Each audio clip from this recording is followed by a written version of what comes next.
was 37 years old when my father looked me in the eye across the mahogany dining table that had been in our family for 4 generations and told me I was a disgrace. It was a Sunday dinner in mid-October 2024 at my parents' house in the Hancock Park neighborhood of Los Angeles, where the old money lived behind iron gates and perfect lawns. The chandelier above us cast prismatic light across the china my grandmother had brought from Connecticut in 1952. My mother sat frozen at the other end of the table, her wine glass halfway to her lips. My younger brother Trevor stared down at his plate like he could disappear into it. "A disgrace," my father repeated, his voice cold and precise. Richard Castellane didn't yell. He didn't need to. Every word came out with the weight of institutional authority behind it. 3 generations of lawyers, a name on the letterhead of one of California's most prestigious firms, connections that reached into every corner of the state's legal and political machinery. "You've embarrassed this family for the last time, James." My crime? I'd refused to represent a client he'd personally referred to me. A real estate developer with questionable ethics and a history of skirting environmental regulations. The kind of man my father golfed with at Riviera Country Club, whose donations to the right political campaigns bought him access and forgiveness. I don't take clients whose businesses I can't ethically support, I said, keeping my voice level. I'd been practicing corporate law for 12 years, had my own small firm in Century City. I wasn't anyone's puppet, not even my father's. "Ethics," my father said, his lip curling. "You sound like some bleeding heart public defender. You went to Yale Law, James. You come from a family with a reputation built over decades, and you're squandering it because of some misguided moral superiority." "Richard, please," my mother said softly. Caroline Castellane, whose own family name opened doors even my father's couldn't. She looked at me with something that might have been sympathy but wouldn't dare become support. Not in front of him. "Don't defend him," my father snapped. "He needs to understand the consequences of his choices. This family has given him every advantage. The best schools, the right connections, a pathway to partnership in the firm if he'd just shown some sense. Instead, he chooses to play at being independent, turning away lucrative clients and associating with—" He paused, his jaw tightening. "Questionable elements." The questionable elements he meant were my pro bono cases, the undocumented immigrants fighting deportation, the small business owners being crushed by predatory contracts, the tenants facing illegal eviction. Work I did because it mattered, because the law was supposed to be about justice, not just about who could pay the highest retainer. "I'm not going to apologize for having principles," I said. "Principles don't pay for that apartment you're living in. Principles don't maintain the lifestyle you've grown accustomed to. I pay my own rent, Dad. I have for 15 years. "With what? The pittance you make from your little operation? Please." He leaned back in his chair, studying me like I was a disappointing investment. "You're nearly 40 years old, unmarried, no children, running a practice that barely breaks even. What exactly have you accomplished that this family should be proud of?" The words hit harder than I wanted to admit, because underneath the cruelty there was a grain of truth. I was alone. My marriage had ended 7 years ago.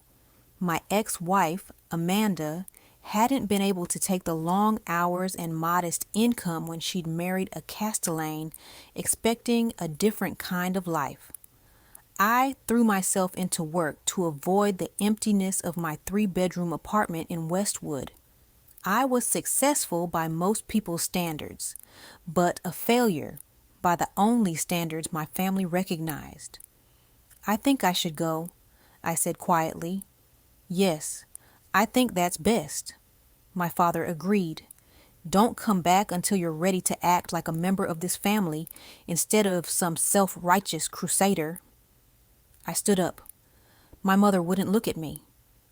Trevor shot me an apologetic glance, but said nothing. Loyalty in my family only ran in one direction, toward power. I drove home through the Sunday evening traffic, the sun setting over the Pacific somewhere beyond the buildings and smog. My phone rang twice, once from my brother, once from my mother. I didn't answer. What was there to say? At home, I poured myself 3 fingers of scotch and sat on my balcony looking out at the city lights. I thought about calling someone, but who? My social circle had contracted over the years. Law school friends who'd moved on to partnerships at major firms and didn't have time for someone who'd chosen a different path. Colleagues who were friendly, but not friends. I was alone, and my father's words echoed in the empty space around me. The next 2 weeks passed in the usual rhythm: client meetings, court appearances, paperwork. I had a case going to trial, a whistleblower lawsuit against a medical supply company that had been falsifying safety reports. It was the kind of case that would win me no friends in the business community, but might actually change something. My father didn't call. Neither did my mother after that first unanswered attempt. Trevor texted once, "Dad's pretty mad. Give him time." Like I was the one who needed to apologize. Then came a Tuesday morning in early November. I was in my office on the 14th floor of a building on Avenue of the Stars, reviewing depositions, when my assistant, Mara, buzzed in. "James, there are 2 LAPD detectives here to see you. They don't have an appointment." My first thought was that it was about a client. "Send them in." The detectives were a study in contrasts. One was older, maybe 55, with gray hair and the weathered look of someone who'd seen too much. His name was Detective Carl Morrison. The other was younger, a woman in her 30s with sharp eyes, Detective Lisa Chen. "Mr. Castellane, thank you for seeing us," Morrison said, though it hadn't really been framed as a request. "Of course. What's this about? Is one of my clients in trouble?" They exchanged a glance. Chen spoke. "Mr. Castellane, can you tell us where you were on the evening of October 28th, between 8 p.m. and midnight?" October 28th. That was the Sunday of the family dinner. At home, after I left my parents' house around 7:30. Can anyone verify that? A cold feeling started in my chest. "No, I live alone. What's this about?" Morrison pulled out a tablet and turned it toward me. "Do you recognize this man?" The photo showed a man in his 60s, distinguished looking, expensive suit. I didn't recognize him. No, should I? His name was Harold Chen. He was found dead in his home in Brentwood on October 29th. Murdered. Shot twice in the chest. The cold feeling spread. "I'm sorry, but I don't understand what this has to do with me. I've never heard of Harold Chen." "He was the real estate developer your father referred to your practice," Chen said quietly. "The one you refused to represent." Everything stopped. Yes, okay, but I never met him. I turned down the case before there was even a consultation scheduled. According to Mr. Chen's assistant, you sent him an email on October 27th, the day before he was killed. The email threatened legal action if he didn't cease what you called predatory development practices. The tone was aggressive. I never sent any email like that. I don't even have his email address. Morrison was watching me carefully. Mr. Castellane, we pulled your phone records. You called Mr. Chen's personal cell phone on October 28th at 6:47 p.m. The call lasted 4 minutes. That's impossible. I didn't call anyone that evening except I stopped. Thinking back, I ordered takeout around 7. That's the only call I made. The call was placed from your phone to Harold Chen's personal number, Chen said. A number that wasn't publicly listed. How would you have gotten that number if your father didn't give it to you? He didn't give it to me because I never asked for it. I didn't want the case. I told him that directly. They asked more questions about my relationship with my father, about the argument at dinner, about my financial situation, my caseload, whether I was desperate for clients. The questions had a shape to them, a narrative they were building. I was being framed as a suspect. I think I need to end this conversation, I said. If you have further questions, you can contact me through my attorney. You're a lawyer, Mr. Castellane, Morrison said. You can represent yourself. Not in a murder investigation, I can't. They left, but the damage was done. My mind was racing, trying to piece together how this was possible. An email I didn't send, a phone call I didn't make, a man I'd never met, now dead, and somehow I was connected to it. I called an old law school friend, Daniel Park, who'd gone into criminal defense. Dan, I need help. The police just questioned me about a murder.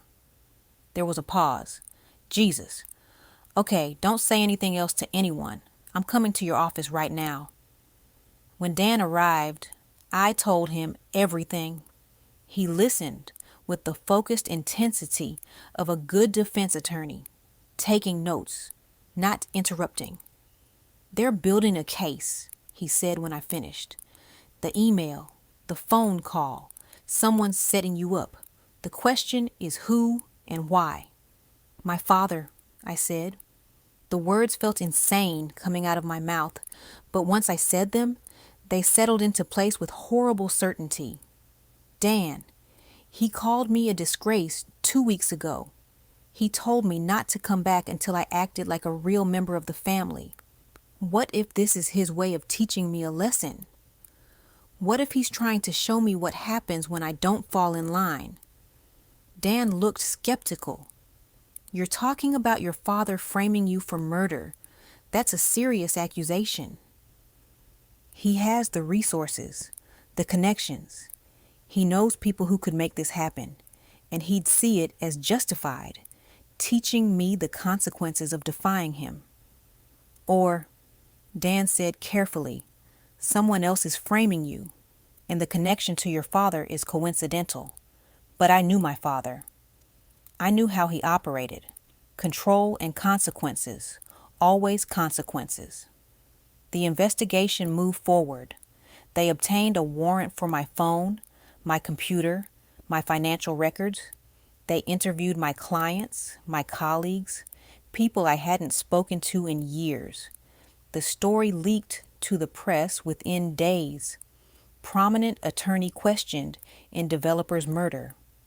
My client load evaporated almost overnight. People scheduled to sign retainer agreements called to cancel. Ongoing cases found reasons to seek different representation. No one wanted to be associated with someone under investigation for murder. My bank account dwindled. I stopped going to the office because the media camped outside the building. I lived in my apartment like a prisoner, watching my life disintegrate through the window. My mother called once. James, your father wants you to know that if you need help, the family can recommend someone. Mom, I think Dad is behind this. Silence on the other end. Then, That's a terrible thing to say.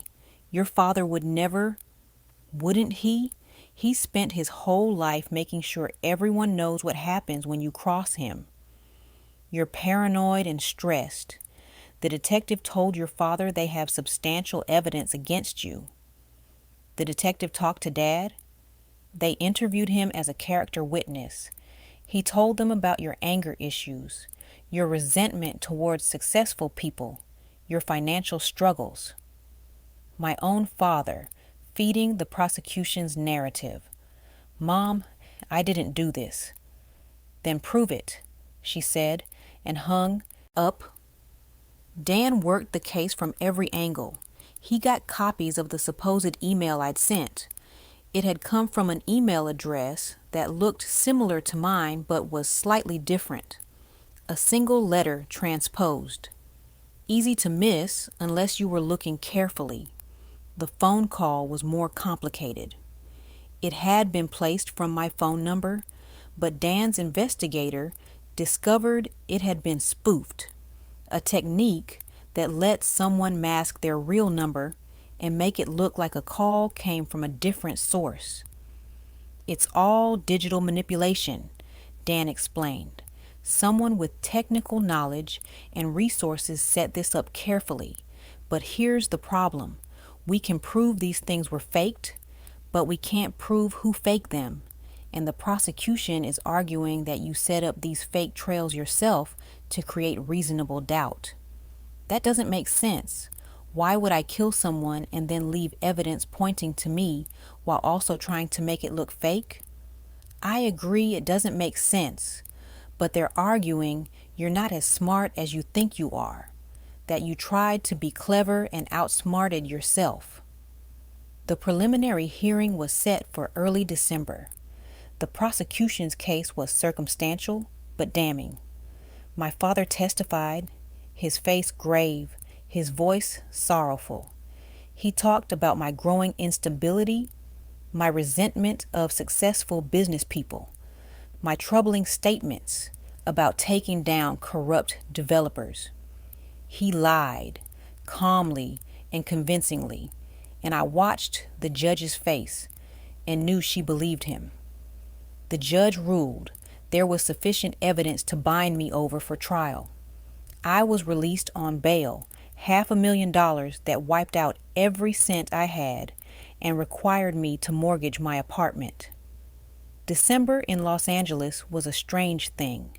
Christmas lights on palm trees, Santa Clauses in shopping malls while people wore shorts.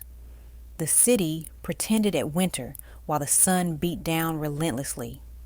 I spent Christmas alone in my apartment. My phone stayed silent. My family had excised me completely. Then, on December 27th, something changed. Dan called me at 8 in the morning, his voice urgent. "James, you need to get to my office right now. Something's happened." At his office in downtown LA, Dan was pacing. "The prosecution just filed a motion to dismiss all charges against you." I sat down heavily. "What? Why?" "Someone came forward, a witness.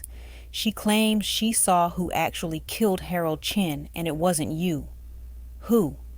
"Her name is Patricia Vance. She was Chin's housekeeper. She'd been out of the country visiting family in the Philippines and only just got back. She saw the news coverage about your case and went to the police yesterday. She says she was in the house the night of the murder. She'd forgotten something and came back to get it. She saw a man leaving through the back entrance, heard the gunshots. She was terrified and hid, then ran. She didn't come forward immediately because she's undocumented and was afraid of deportation." "Can she identify the killer?"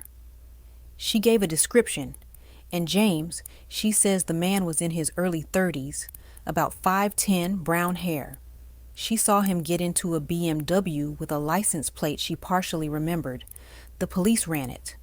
The car is registered to Trevor." The room tilted. "My brother?" "It gets worse.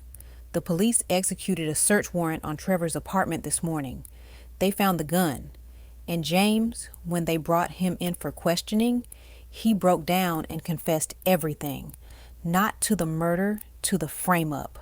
He admitted he created the fake email, spoofed your phone number, planted digital evidence, all of it. I couldn't breathe. Why would Trevor? He says your father made him do it, that Richard told him it was the only way to teach you a lesson, to show you the consequences of defying the family. Trevor was supposed to just make you sweat, make you scared enough to fall in line. But then Harold Chin was actually murdered, and the frame-up became a murder case. Trevor panicked, but your father told him to stay quiet, that it would blow over, that you'd never be convicted anyway. Dad knew, I whispered. He knew I was innocent, and he let this go forward anyway. There's more. The police are looking hard at your father now, the murder itself, because once they started digging into the relationship between Richard and Harold Chin, they found something. Chin was blackmailing your father. Apparently, they'd worked together on a development deal 15 years ago that involved bribing city officials. Chin had documentation. He was threatening to go public unless your father paid him $2 million. The pieces fell into place. Dad had Chin killed. Then when I refused to take Chin as a client, he saw an opportunity to frame me, to punish me and eliminate the blackmail threat at the same time. That's what the police think. They arrested your father an hour ago. Murder, conspiracy, obstruction of justice. Trevor's been charged with obstruction and evidence tampering. He's cooperating with the prosecution in exchange for a reduced sentence. I should have felt vindicated.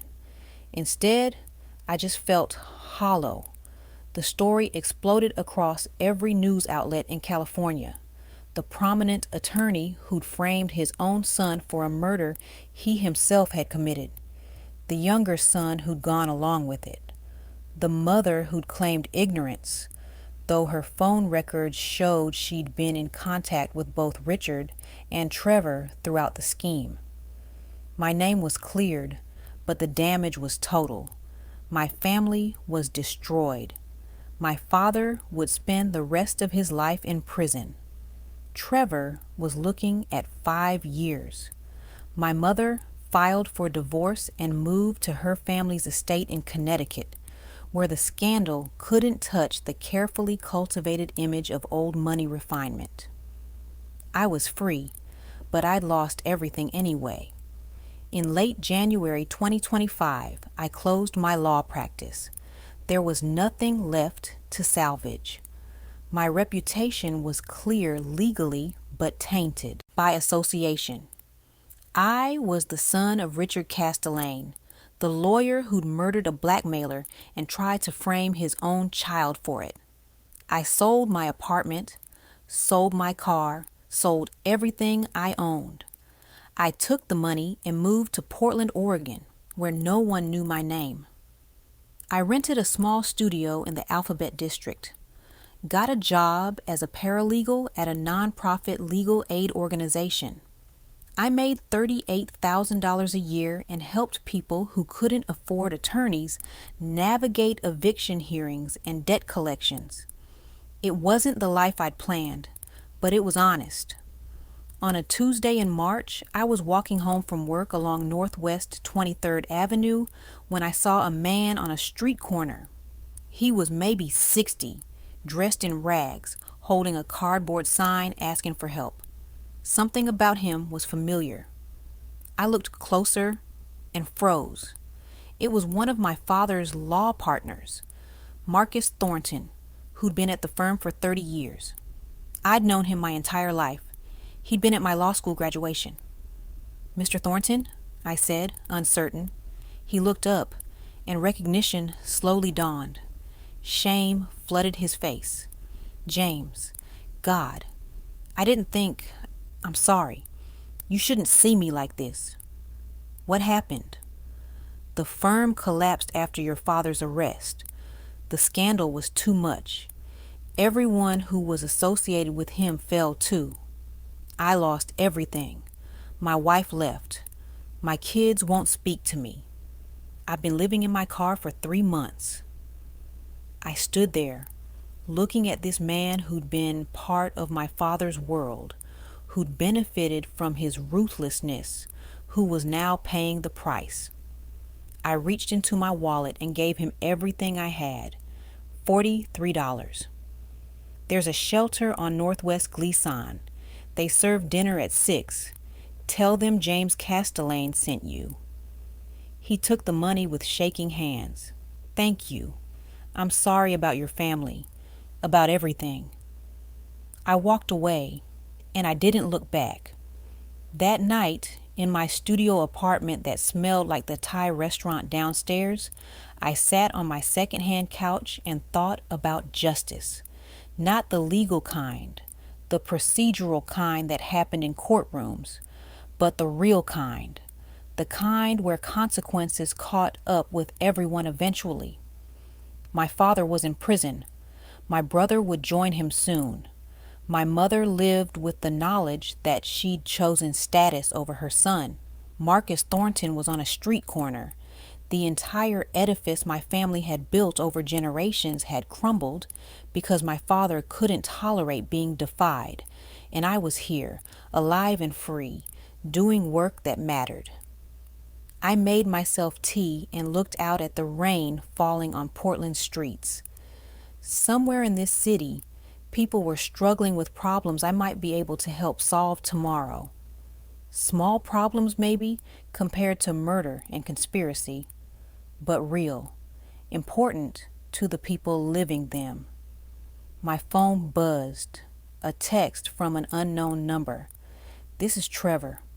I know I don't deserve a response, but I need you to know I'm sorry for everything. You were right, and I was too weak to see it.